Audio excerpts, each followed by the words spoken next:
Hi guys, it's Miss Heinert. Yesterday you worked with Miss Hellbaum on developing your are, can, and have ideas. So these were ideas about your topic, about things that they are, things that they can do, and things that they have. So today we're going to take your ideas and we're going to put them into sentences. So first, watch me do it with giraffes.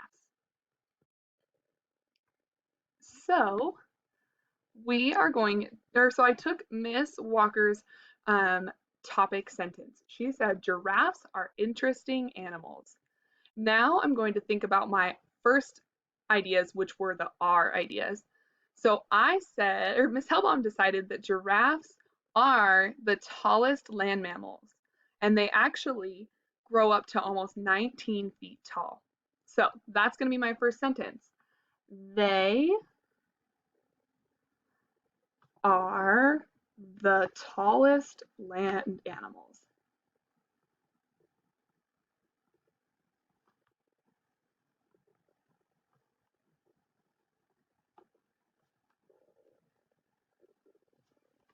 And then I also knew another fact, so that was one sentence, but I'm going to add another one that they can be up to 19 feet tall. Now, I knew two facts about what they are. I knew that they were tall, but I also knew exactly how tall they were. If you know facts like that, you better add it in there. So, they are the tallest land animals. They can be up to 19 feet tall. Now, I'm going to move on to my can statement. Giraffes can. You guys remember the cool fact that Miss Hellbaum told us? They can sleep standing up.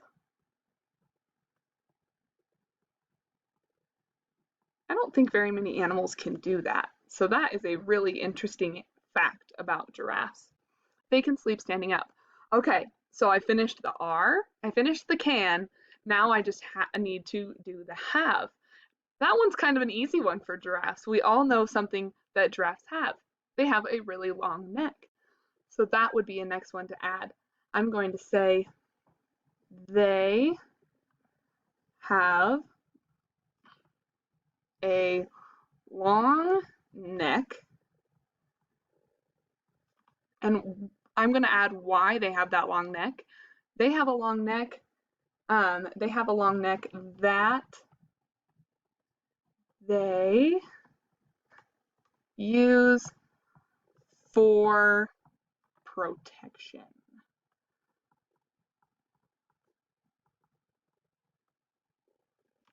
And those are my those are my three ideas, my can, have, or my are, can, and have statements that I just put into sentences. Okay, so if you have three ideas, that should make three sentences. Now, I had three ideas, but one of my ideas had another, I had two sentences to go with it. So I had four sentences. I think it'll be really easy for you to come up with at least three sentences. And if you can't, and you should come up with at least three, but maybe even 4 or 5 sentences to go along with your topic sentence. Okay? So we have the topic sentence, we have the supporting details, and tomorrow you and I are going to work on developing a conclusion and our illustration. Okay, good luck. Go do it with your animal, and then keep your paper for tomorrow so we can add that conclusion. See you guys later.